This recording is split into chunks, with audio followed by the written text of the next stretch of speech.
अंकित पटेल स्वागत करता हूं आपके अपने यूट्यूब चैनल न्यू अकेडमी में। फ्रेंड्स, कल हम लोगों ने रेखागणित के अंतर्गत जो टॉपिक दिया हुआ था पाइथागोरस प्रमेय और वृत्त की परिधि और क्षेत्रफल का अध्ययन किया था।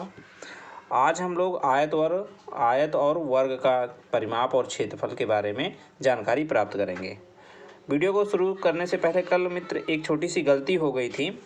कल वाले में इधर लिख उठा था कि यूपी SSS लेखपाल और वीडियो मैथ।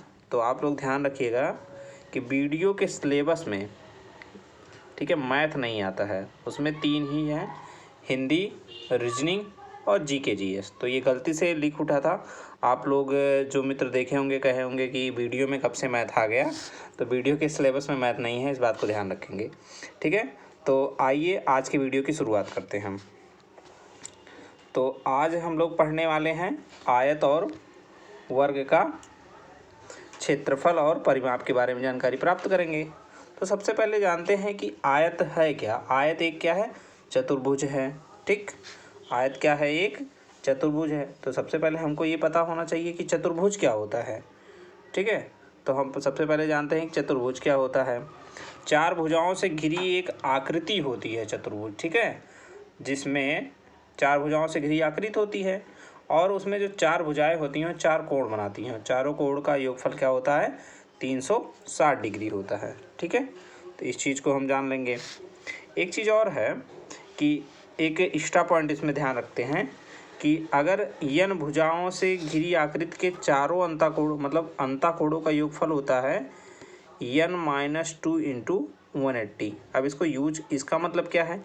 n मतलब भुजाओं की संख्या। जैसे मान लीजिए त्रिभुज होती है, तो त्रिभुज में कितनी भुजाएं होती हैं? 3 होती हैं। तो अगर n की वैल्यू यहाँ 3 रखेंगे तो 3 में से 2 गए, 1 आएगा, यानी 1 × 180, यानी त्रिभुज के अंताकोणों का योगफल कितना हो जाएगा? 180। और चतुर्भुज में कितनी भुजाएं होती हैं? 4। तो 4 में से 2 गए, 2 होगा, तो 2 × 180, तो कितना हो जाएगा? 360। यानी चतुर्भुज के चारों अंताकोणों का योग 360, त्रिभुज के 180। अगर पंचभुज होगा तो 5 - 2 3 हो जाएगा, तो 3 × 180 540। तो इसी प्रकार से एक फार्मूला हम बस ध्यान रखेंगे, ये वाला फार्मूला। तो अगर कहीं पे पूछ लिया त्रिभुज, चतुर्भुज, पंचभुज के अंताकोणों का योगफल, तो इससे हो जाएगा काम हमारा। हमको याद नहीं करना है, बस एक फार्मूला ध्यान रखेंगे। ठीक है, तो आइए देखते हैं कि आयत क्या होता है। जैसा कि हम जानते हैं कि आयत एक क्या है। आयत पहले तो ये जान लीजिए कि एक जो है ये चतुर्भुज का रूप है। क्या है? आयत एक चतुर्भुज का रूप है। ठीक है, तो देखते हैं कि आयत क्या होता है। तो सबसे पहले ये होता है कि आयत एक क्या है? एक चतुर्भुज है। वह चतुर्भुज, ये वाला सिंबल जहाँ आएगा, ये वाला, ये जान लीजिए ये चतुर्भुज का सिंबल है। वो चतुर्भुज आप उसको पढ़िएगा। वह चतुर्भुज जिसके आमने सामने की भुजाएं बराबर हों तथा एक दूसरे के समांतर हों और प्रत्येक कोण क्या हो? समकोण हो, तो क्या होता है? आयत होता है। ठीक है, आयत में क्या होता है? 4 भुजाएं होती हैं, आमने सामने की भुजाएं बराबर होती हैं, आमने सामने के बराबर होती हैं। ठीक है, और आयत के विकर्ण जो होते हैं आपस में क्या होते हैं? बराबर होते हैं। ठीक है, तो आप फिगर में देख पा रहे हैं कि यहाँ पे विकर्ण क्या हो जा रहा है? आपका विकर्ण है यहाँ पे AD, ठीक है, और BC, अर्थात AD = BC होगा। अगर विकर्ण की लंबाई की बात करें, कहीं पूछे विकर्ण की लंबाई क्या होगी, तो विकर्ण की लंबाई होती है √, लंबाई स्क्वायर प्लस चौड़ाई स्क्वायर। अगर लंबाई A है और चौड़ाई B है तो √A² + B² हो जाएगा। ठीक है, तो ये होता है विकर्ण। अब आइए देखते हैं परिमाप। कल हमने आपको बताया था कि परिमाप होता क्या है। परिमाप का मतलब होता है कोई अगर आकृति, चाहे जो आकृति बनी हो, ठीक है, उसके बाहर की लंबाई कितनी है, वही होता है उसका परिमाप। तो आप देख पा रहे हैं इस फिगर में, जैसे ये है, ये A है, ठीक है, आमने सामने भुजाएं बराबर होती हैं। अगर ये B है तो ये भी B होगा। ठीक है, तो यहाँ से अगर हम इसका परिमाप मतलब चारों भुजाओं बाहर की लंबाई जोड़े तो A, यहाँ से शुरू करते हैं, A + B + A + B, तो क्या हो जाएगा? 2A + 2B = हो जाएगा 2, कॉमन कर लेंगे A + B, अर्थात आ जाएगा 2। और A क्या है? लंबाई है, और B क्या है? चौड़ाई है। तो जो है आयत का परिमाप क्या हो गया, 2 लंबाई प्लस चौड़ाई। तो यहाँ पर हमने सीखा कि आयत का परिमाप का फार्मूला कैसे निकलता है। हम यहाँ पे इतना जो है समझाने का प्रयास इसलिए कर रहे हैं ये कैसे आ रहा है, क्योंकि जो है हर जगह आपको ये चीज़ मिल जाएगा, आयत का परिमाप बराबर 2 लंबाई धन चौड़ाई। किसी भी बुक में आप जाके देखेंगे तो ये चीज़ आपको मिल जाएगा। लेकिन कैसे ये आता है और जो है कैसे ये आता है, ये चीज़ आपको समझने के लिए यहाँ पे इतना हम जो है इसको एक्सप्लेन किए हैं, जिससे आपके दिमाग में रहे कि एक्चुअली परिमाप, सबसे पहले ये तो होता परिमाप। बहुत सारे मित्र हमारे हो सकता है ये ना जानते रहे हों कि परिमाप होता क्या है वास्तव में। तो परिमाप बाहर की जो लंबाई होती है किसी की, वो होता है परिमाप। और वो कैसे निकलता है, सभी जितना उसका जो है लंबाई है चारों बाहर उसको जोड़ दो तो वो होता है परिमाप। तो हमने क्या किया, बस उसको लिखा और जोड़ दिया, और जोड़ने पर जो आया उसको पता है, वो हो गया। ठीक है, तो आप लोग जो है अब इसको हमेशा ध्यान रखेंगे और कभी नहीं भूलेंगे इस चीज़ को।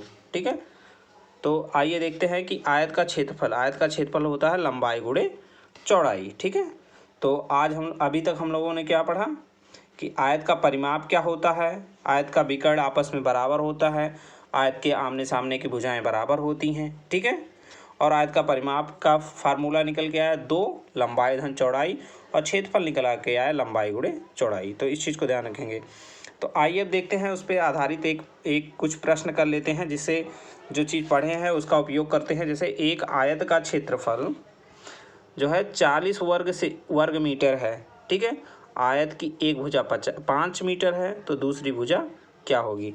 मतलब आयत का क्षेत्रफल दिया है 40, ठीक, 40 वर्ग मीटर, और एक भुजा 5 दिया है, तो दूसरी भुजा क्या होगी। तो इसको सॉल्व करते हैं। ठीक है, हमको पता है कि आयत का क्षेत्रफल, ठीक है, आयत का क्षेत्रफल क्या होता है, फार्मूला लंबाई गुणे चौड़ाई। ठीक है, ये कितना दिया है, ये दिया है 40। ठीक, एक भुजा कितना दिया है, एक भुजा दिया है 5, तो 40 बराबर हो जाएगा 5, मान लीजिए उसकी अगली भुजा को मान लेते हैं b, तो b बराबर क्या हो जाएगा 40/5 बराबर क्या हो जाएगा 8। तो क्या हो गया, एक भुजा 5 है तो दूसरी भुजा 8 निकल के आ गई। ठीक है, दूसरा क्वेश्चन देखते हैं। दूसरा क्वेश्चन इसमें है कि आयत का परिमाप दिया है 60 मीटर और लंबाई दिया 20 मीटर, तो आयत का चौड़ाई तथा क्षेत्रफल ज्ञात कीजिए। ठीक है, एक लंबाई दिया है, अगर और चौड़ाई पता हो जाए तो क्षेत्रफल निकल जाएगा। ठीक है, और चौड़ाई तो सबसे पहले ज्ञात ही करना है इसमें। तो हमको पता है कि आयत का जो परिमाप क्या होता है, अभी हम लोगों ने पढ़ा था, आयत का परिमाप बराबर होता है 2, ठीक है, ब्रैकेट में लंबाई प्लस चौड़ाई। ठीक है, ये होता है ना, तो बराबर हो, ये कितना दिया है, दिया है 40। ठीक है, ये दिया है 40 दिया है। ठीक है, 40 ही दिया है, नहीं 60 दिया है, 60 है ये। तो ये इसमें क्या हो जाएगा कि ये जो है 20 प्लस मान लीजिए चौड़ाई हो गया b। ठीक है, ये हो जाएगा 2 बराबर ये किसके हो जाएगा 60 के। ठीक है, तो यहाँ से इसको जब कट कर देंगे 30 आ जाएगा।